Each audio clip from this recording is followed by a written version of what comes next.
Hey, welcome back, everybody. Time to grab your gear and saddle up for some Veterans Strong USA as we talk about the path that veterans are on today here and the people who are helping them along. Like our show host, the founder of Veterans Strong USA, Ted Fuentes. Welcome, sir. Thank you, Paul. Welcome to Veterans Strong USA podcast, broadcasting right here on OC Talk Radio. I'm Ted Fuentes, and together we're shining a light on the mental health challenges facing our veteran community right here in Orange County and across California. Through real conversations with veterans, mental health professionals, and community leaders, we'll explore the struggles, share the triumphs, and highlight the resources that save lives and restore families. Because at Veterans Strong USA, we believe in empowering veterans one horse at a time. This is more than a podcast, it's a mission. Let's ride. Well, let's ride. I'm going to bring myself into this one here because there's no guest today here. So let me insert myself into the video. Today's the show we should have done to start with, but we're going to do it today. And we'll kind of run it periodically to remind people who you are, what your organization does, and more importantly for me, why are you here doing a show? So let's back up. Who's Ted Fuentes? Thank you. Well, let's see here. I grew up in the South Bay in Manhattan Beach. I'm sorry, El Segundo. Spent a lot of time in Manhattan Beach. And then when I was a kid, right around 12, we moved up to a little country town in Amador County called Ione, and we had a 20-acre ranch up there with all the animals, horses, pigs, chickens, milk cow. I mean, you name it. How do you go from the South Bay and being an urban kid to a farmer kid, to a farm in the northern? That's a big shift right there. It sure was. My mom and her husband at the time wanted to get us out of the South Bay and just away from all the distractions and that.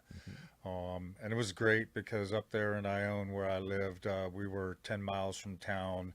And like I said, we had 20 acres. We'd take off on our horses in the morning, pack a lunch, and spend the day out in the mountains there. And yeah, Amador's up where the gold country is, and all. Yes, sir. Right? Yes, sir.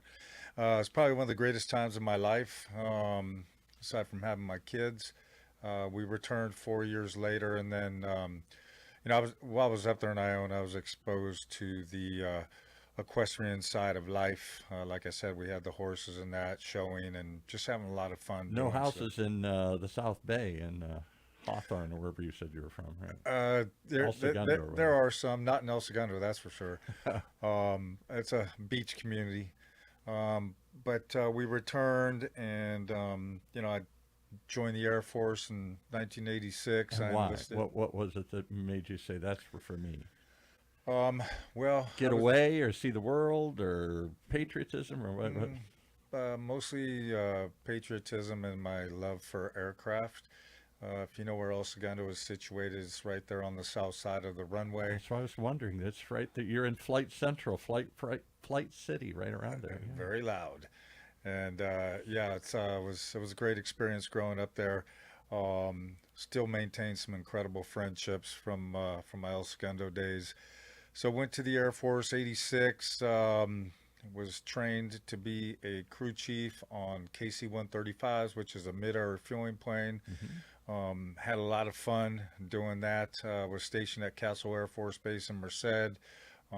Did a few trips around the United States, nothing overseas, but just stayed stateside. Made some of the greatest friendships of my life. Still have those friendships. And then returned home 4 years later from active duty, did 3 years in the reserves out at March Air Force Base, and got out, I think it was 93. Yeah, so that sounds like a happy story. Where did the trouble, where did the difficulties arise here? Well, for me, didn't really have too many difficulties, maybe some things experienced in boot camp, but I think most veterans people are going to laugh at me when I talk about Air Force boot camp. It's supposed to be tough. It's supposed to be intimidating. It's actually kind of a country club compared to the other branches of the service. Maybe not the Navy, but definitely the Army and Marines. They have the harder boot camps to. Right. That's what I've heard. I don't know anything about them. All right, so you came, but somewhere along the way you said either you needed help or you saw other veterans needed help or both, right? Well, in 2009, I formed my IT consulting business, and I learned about the opportunities that exist in the state of California related to certified disabled veteran business enterprises. They have a 3% set aside for those state certified Right. businesses for just about every RFP contract that is pushed out through the state of California. They Well, have to. They not only want to, they have to disperse money uh, because we've all felt a need to help veterans more. You guys put your life on the line, and then thanks. And then many suffer not only physical traumas, emotional traumas, or just reintegration traumas, get back into society traumas. well, that program was signed into law. I want to say in the was it the late '80s, or I think it was the late '80s, by a Korean War combat veteran by the name of John K. Lopez, Mm, and with the state of California. And the thought process was, well, our peers are going off and getting their college degree. We're in the military, so they're 4 years, 5 years, 6 years ahead of us right. on Job experience and whatever. yeah, pursuing Resume. Right. exactly pursuing their career. So I formed this company, got it certified disabled veteran business enterprise and also small business enterprise. And Did along the you, way, I'm sorry, did you go through anything like the Small Business Administration has programs? I do some side work for the SBDC, Small Business Development Centers, and we had Troy Small on here, who works out of the Temecula office, who is an Army vet in procurement, and he helps people procure that, whatever you need, that qualification, that certification, so you can apply for these jobs, as well as point you towards how to find them. well, I did not work with the Small Business Administration, although I do think that they're a great organization, SBDC as well. Right. However, the state of California, the DVBE program, and also the small business program, they're considered one of the pioneers in this space. And I got my certifications through the state of California. Because that's not easy. It's not just fill out a form, I don't think. There's some, that seems to be intimidating. It seems to be a hurdle that many vets don't want to jump over or don't know how to jump over. A lot of them don't want to expose their financials to the state of California. So they don't want to, because when you get certified with the state of California, you have to upload all your corporate documentation to include bylaws and financials Yeah, they and want to know who you are. yeah, and so a lot of these veterans don't want that oversight on them, which I understand. It has opened up some doors for me, but it's a ticket to the table. It's not a guarantee of any business. So Right, it right. gets you a seat at the table. And you can apply for grants and other sorts of things that are out there. There are things available to us that may not necessarily be available to Everybody, to me. yeah, But yeah. that's okay. It's not a handout. It's a thank you. What It's part of the contract you signed. we call it a hand up Right. is what we call it. So through my journey as a certified DVBE, I met some of the most incredible men and women in this space. Mostly were a lot of Vietnam combat vets, tried and tested, right?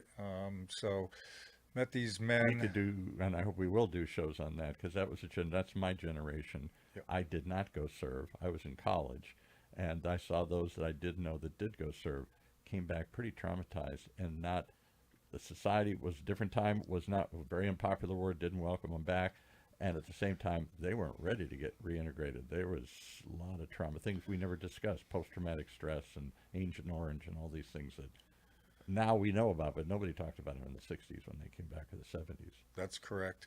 So along the way there, I got more immersed in the legislative process of veteran advocacy and veteran legislation. And why? What drew you into it? What did is it because of the people you were seeing?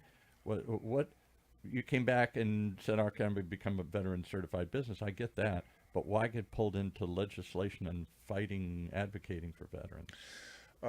Because the quick answer is because I thought I could do it better than some of these other veterans, Okay. and that's no, it's not a disrespect towards them. It's just I felt like they moved too slow, Okay. and so the You don't strike me as somebody who moves slow. You just want to get in there and do. When you started the show, you were like, "Let's start next week." I'm like, "Next week, yeah." well, we have a saying in the military, GSD. You know what that means? No.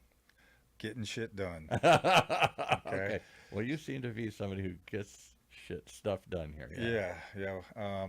So along that legislative journey, we started. I started putting forth legislative concepts that would improve the Disabled Veteran Business Enterprise Program because, as you can imagine, at all levels of government and some of these larger contractors for the government, they really don't want to set aside business for smaller disabled veteran owned businesses because it impacts their bottom line. Exactly. Okay. Do I have to do this? Do I? Yeah. Yeah. Right. Yeah. So some of the legislative concepts that I put forth and were signed into law are just laws that embolden and strengthen our programs and the utilization behind it, and not just on the prime contractor side, but also on the disabled veteran business enterprise side.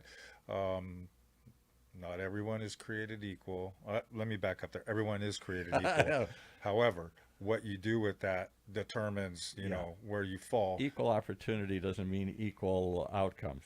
Right. So, some veteran-owned businesses have been caught, conducting fraud, and so some of my legislation, um, you know, uh, basically protected our program from the bad actors on both sides. Because that's the ones that kill the programs, kill the golden goose here. Yep. They take advantage of it. So I got to push you one more time, and then I'll quit. Why you're writing legislation? I didn't hear any background in public policy or working at a local political office or state senate or so. How I wouldn't know how to go out and write legislation. I'm a pretty smart guy. I don't know that I'd go out and know how to write legislation or even propose legislation, much Well, less get them to pass legislation. yeah. So obviously, I was trained, if you will, from some people that had knowledge in this area. The people that I mentioned weren't working fast enough. Okay. They educated me on this stuff. And These are other veterans or something that you met? yeah, yeah, other veterans Okay. with nonprofit organizations. So So you met some of them. They showed you what's out there. You said, I can do this faster, better.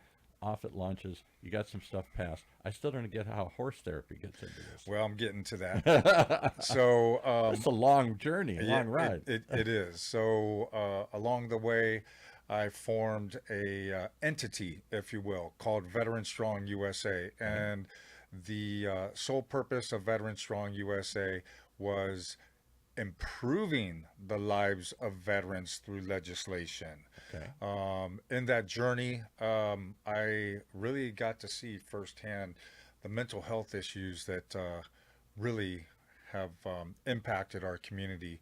And that's when I started shifting gears away from that legislation that I mentioned to you to, Action. yeah, action, really going after the mental health side of the veteran community. Now I can hear everybody asking the question. I'm asking the question: were you experiencing mental health issues, or did you just observe them in others? Because you weren't in a combat role, so maybe you Yeah. didn't experience it, or maybe you did. Yeah, I've had my own stuff happen in the military. I think majority of people that have served have had some type of trauma. We hold these combat veterans to a very high level, and so the other traumas we experience in the military, we don't typically chat about. So let me just push on a little bit because we do another show with a guy named Tyrone French who was in the Navy for a number of years in the flight decks, and he said, "No, I didn't nobody shot at me.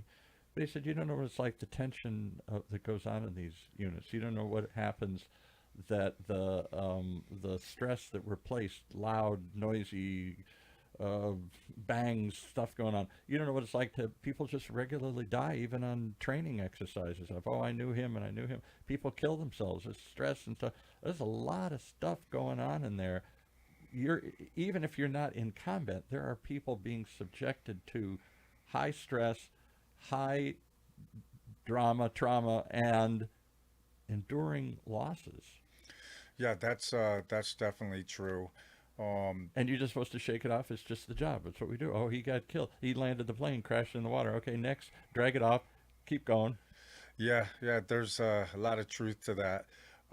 But I started seeing these combat veterans returning home from OEIF, OIF, and just they've changed. And not only have they changed, but their family members have changed. Yeah. And we're expecting them to integrate back into society, but we're not providing them with the proper tools. And a lot of these men and some women as well come home missing limbs, traumatic brain injuries, survivor's guilt, Right. PTSD, military sexual trauma. Military sexual trauma is the one thing that typically gets swept under the I rug. never heard anybody talk about that It's one. You I said it's pretty high. Yeah, I think it's around 26, 27% of women and about 13 or 14% of men. Yikes. Yeah, it's pretty crazy. Um, but I decided about, I think it was 4 years ago, that I was going to shift from um, the legislative stuff to the mental health side. Front line. Let's see if we can help them one on one here. Yeah, and so with my own struggles, being in dark places at times, I felt this calling for me to reconnect with the equestrian side of my life, Hmm. and I And what is it? You talk about issues of trust and issues of. trust, anxiety, fear, Mhm. not being in control in certain situations, depression. Mhm. Um, just removing yourself from society or Mhm. social situations, and that's those are all very real things for veterans. And so And a horse does what? How uh, does a horse? well a horse is a reflection of us. So when we step into the round pen, doing some Monty Roberts join up therapy, the original horse whisper. Is um, that what the real guy's name was? Yep, Yeah. yep, Monty Roberts. You start to learn how to communicate with these animals on their language, not human language, and this is through body language. And so we can learn so much by from a human rather, just by paying attention to their body language. So these horses teach us how to communicate and recognize the signs that they want to be part of the herd. They Mhm. are herd animals, they're prey animals. They look at us as predators. And so while we're working with them in the round pen, we're developing trust with them. And as we develop trust, they show us signs such as um, the softening of the eyes, the softening of the nostrils, the licking of the lips. Uh, Visual clues. yeah, dropping their heads. So I don't want to make too much of it, or maybe I don't make enough of it. But is this the same reintegration, trust, reading each other kind of difficulties that veterans are having with the rest of us humans here? So maybe the horse teaches them how to trust and integrate and recognize signs and build relationships and all these things that maybe they're struggling with as they come back. Absolutely. I think the biggest thing with veterans and the join up therapy, or horses in general, is working through their anxiety. Okay. So that's the main thing, Starting which, with the anxiety of getting on a horse. How many vets have ever even seen a horse? I've never really ridden a horse, once or well, twice. yeah, that's a very important topic you bring up there. So most of the times, these veterans that have never been around a horse, they show up and their anxiety levels are super high. Yeah, kid from Hawthorne who's never seen a horse or whatever. Yeah, I was Alex working with Sagan. one lady. Um, Navy veteran, just a wonderful lady. And I remember the first time we had gotten into the round pen together, and she was just sweating so bad. And Combat veteran or a military veteran, and she's sweating because of the horse. They're big, they're powerful, they scare me. yeah, and so I asked her, I'm like, "You all right?" And she says, "No." She's like, "I'm scared shitless." And I'm like, "Well, we're gonna work through this together." And so, you know, that first session grew into 6, 7, 8 sessions, and she loved it, and she gained more confidence in herself, and communication was better and more confident as well.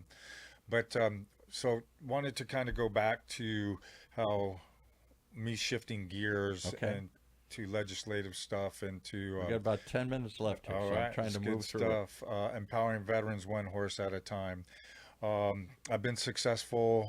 When I first launched this program, I wanted to show people before I went out and asked for money. Right. Okay. Does it work? Yeah. And so a lot of these And can nonprofits, you do the work? yes.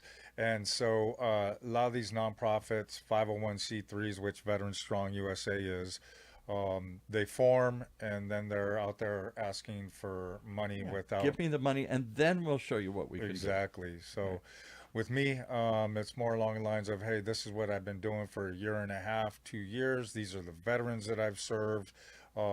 Here's what we've seen. Here's what we've done. Here's the Yep, testimonials. Here's what we've learned. Yeah. yes. And so that kind of opened the door to money coming in. I've been fortunate enough to receive some um, large grants and some large donations that have allowed me to expand services. Including the County of Orange, I think. Yes, County of Orange gave me Give hundred a hundred thousand. dollars. There's $100. Go with it. We'll take anything. We'll take $1, $5, 100,000. It all goes towards an important cause. Yeah. But they So give you 100,000. yeah, they gave me 100,000, and was able to purchase another horse. These therapy horses are not cheap. Okay, I have no idea what a horse costs. as an example, the one that I purchased, Guns and Whizzes, he was 20 grand, and that's on the low side, by the way. Because they have to have what, a certain personality, a certain ability to Y- work with somebody. They can't be wild and bucking broncos or something. Well, exactly. They have to be a calm horse that people can comfortably move around and not have to be concerned about safety in that. Right. So, and they pick up on energy. You know, if you show up to the ranch and you're high energy and you're anxious, they're gonna pick up on that. If you're coming there and you're, depressed, Angry or depressed or something. They say well, they always say it about animals in general, but they can sense us. That's what they do. yep, We do too, but we've blocked that out through eons of civilization. We don't necessarily see and react and respond to each other on the same animal level that they do. yeah, and horses are fight or flight animals, just like humans. So there's a lot of similarities there. I work with a lot of combat veterans, and I work with veterans. I'm sorry, active duty military, and some of their kids. I work with veterans and their kids. So one thing I wanted to touch on is that when COVID hit, the generation that was hit the hardest by COVID is right around the fifth, sixth grade year, and the studies, if you will, suggest that, and so Why? What was any idea why? well, I I have think that grandkids that are right around that age, and they went through that during COVID. I wouldn't think of them as being the most impacted. well, because I think that's when they're really starting to hit puberty, and they're really learning how to communicate and come out of their shell.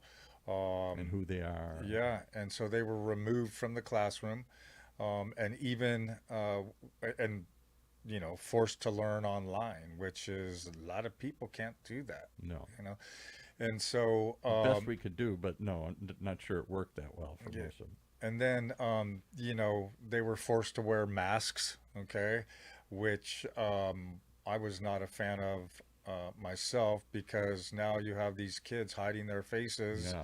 Um, Covering who they are. Can't see the expressions on your face. Can't yes. respond Yes. to visual cues. Very non-emotional. And kids are emotional. You know, we want to encourage that emotion. You know who else we did a show during that period of time with a doctor here? He brought a lot of doctors, and they said, you know how hard it is to diagnose a patient with a mask on, because we've been trained to look at visual cues, their eye, their mouth, and is something happening in your mouth? Is something happening the way you breathe? Is something, they're looking for nonverbal cues, and those are all cut off. Yep, yep, that's a great description. So the fifth graders are now 10th and 11th graders, Mm. okay? And if you look at what's going on in our schools and stuff, you know, a lot of these kids are having issues. They're having issues with learning. They're having issues with authority. They're having, Bullying, oh my yeah, God, they're killing themselves, yep. they're committing crimes, they're cutting themselves, all these things I can't believe of, I hear about all the time. Yes, exactly. So I work with you know, a couple young adults that age, and it's such a treat to work with these kids. You I'll know, they're bet. so into it, they love it. I have one young lady that I work with who's in 10th grade, I think, and she's a product of that COVID era that I just spoke of. And she'll tell you, I've asked her before what happened, you know, during COVID, and she said, my life just stopped. Mm. And I'm like, wow, that's pretty At a powerful. point when it's just starting. Yeah. And the other traumatic thing that happened to her is her family lived out in Altadena and they lost everything in the fires. So they're rebuilding their lives down here. And it's been a little difficult for her, but I love working with her. She's a fantastic young lady and just a great person. So we're going to, throughout this journey, you're going to share lots of those kind of stories of everybody you work with, including veterans, mostly veterans, and how you help and how this therapy helps and what they get out of it and how they respond to it. I can't wait to hear that, because that's a world I don't understand of veterans returning, and I sure don't understand veterans and horses. That's two things I don't understand. So how they work together and how they help each other, I can't wait to hear more. What's your vision? That's my last question here. Where Well, is Veteran Strong going? Is it just you and a couple of horses helping a couple of people one at a time? Uh, thank you for asking that question. My vision is we have addiction problems in the veteran community. We have alcohol problems in the veteran community. And the family is the veteran, okay?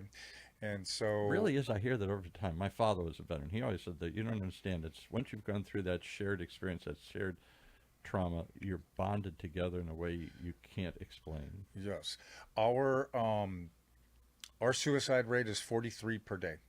It's not the 22, it's not the 17 that the VA says it's gone down to. That is factually incorrect. It's 43 per day. You And say that every time I meet you, every place, everywhere. yep, You're outraged at that. You're incredible. I can't believe this. Why isn't this front page news every day, everywhere, all the time? 43 a day. yep. So the previous guest we had, Dr. Maroon, he knew the number. He knew it, okay? Hmm. Because 5 states in the union tracked veteran overdoses. Only 5 states tracked that. And only 5 states in the union Wow. tracked the veteran suicide numbers of veterans that weren't in the VA healthcare Do we system. do that? Are we a good state in California or not? California does not. I tried to get a legislator to pick it up and they wouldn't touch it. We have a drug problem in California, Oh, huge drug problem. We have an alcohol problem in California. right. So my vision is to have a sanctuary, if you will, and it is a treatment facility or a sober living home for veterans only. We You don't want to have mix them with everybody, because so many people that get into these programs are, I hate to say it, they were in a gang or they were so the court has somehow ordered them into these programs here, and it may not mix well. The mixture. You're saying veterans should be with veterans, Absolutely. No one understands a veteran better than a veteran. right? Being in these sober living homes or these treatment facilities with other people that haven't experienced what we have, it's not a good setup. It's not good for the veterans. So my goal May actually be antagonistic and not get along. Because people, you think if we all had an alcohol problem, I don't care if you're 6 or 60, we're all going to relate to it. But you're saying there's something special, additional challenge that only veterans can understand. Yes, because we understand, the challenges and the traumas that, veterans have experienced, because many of us have experienced it ourselves. And the So, way they're treated in society. I continually hear stories of, you don't know what it's like to be a veteran. You have a problem, and suddenly everybody thinks you're going to go off and shoot up the place or something here, or the way they look at you, or the hesitancy of hiring you, or other. I don't know if these are real or not, but I hear people talk about these issues. well, the comment of veterans being physical or, shooting places up is incorrect. The only people that we want to hurt is ourselves. Yeah. Okay. That's, But the sanctuary that I'm talking about, the treatment facility or sober living home, a mainstay of the treatment facility or be the focal point of the horse. Okay. And I want that in Orange County. And if there's which any, was once a horse county. We were cowboys. This is all this stuff was giant ranches and stuff here. We still see ourselves that way, but there ain't many ranches left in Orange County. It's just one big, urban landscape now here. yeah, we just put my wish list out there for your listeners. Okay. We need some land, 20 to 40 acres. I Whew. know that's asking for a lot. In Orange Um, County? Oh yeah, boy. yeah. Well, you'd be surprised at the land that's still available around here. We need donors to help fund, these buildings and whatever you want to call them for the beds. Hey, you got a little Uh, ranch. Yeah. yeah, we and taking care of the horses every day. That's part of the therapy.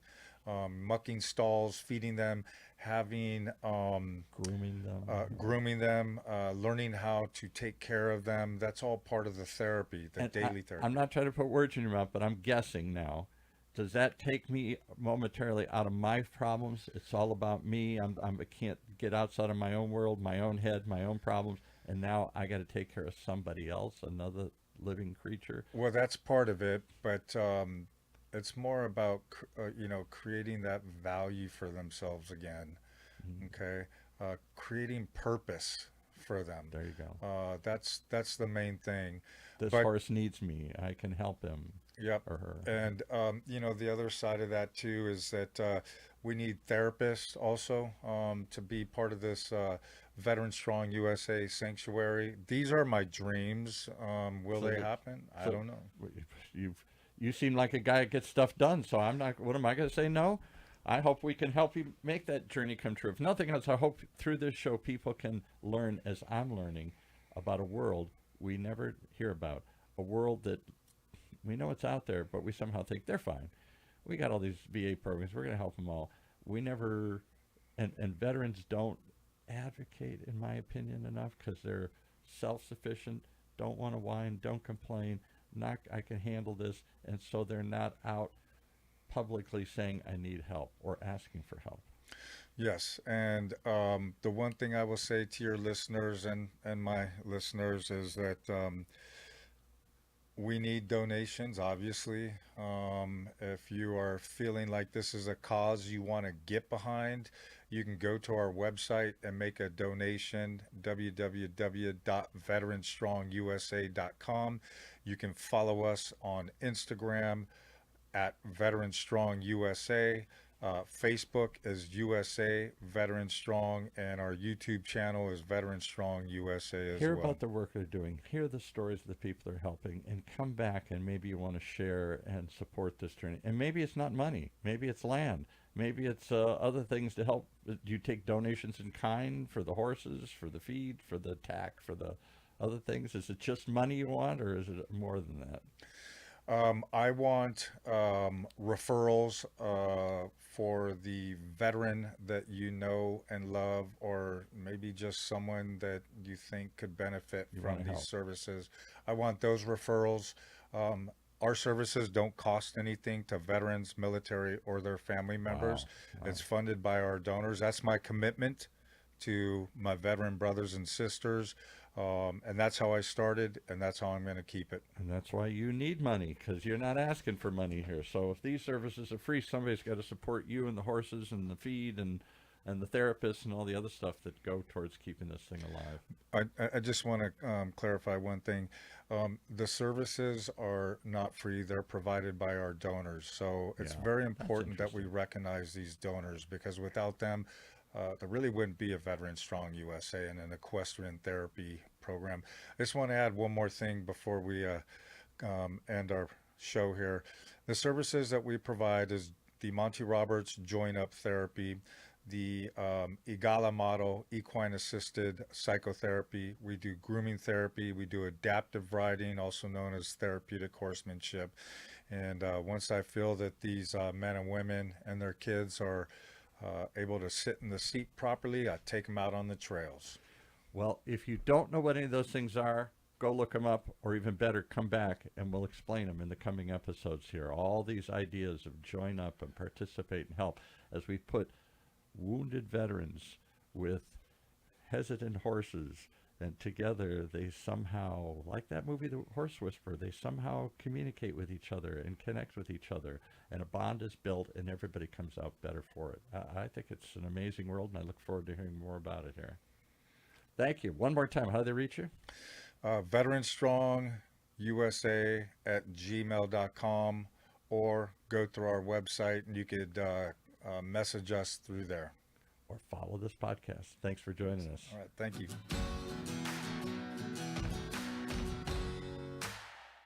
Well, there it is. Wow. What a journey. I look forward to hearing more of these stories. Right here in Orange County's only community radio station, OC Talk Radio, streaming live from our studios here at the University of California, Irvine's via Applied Innovation Center.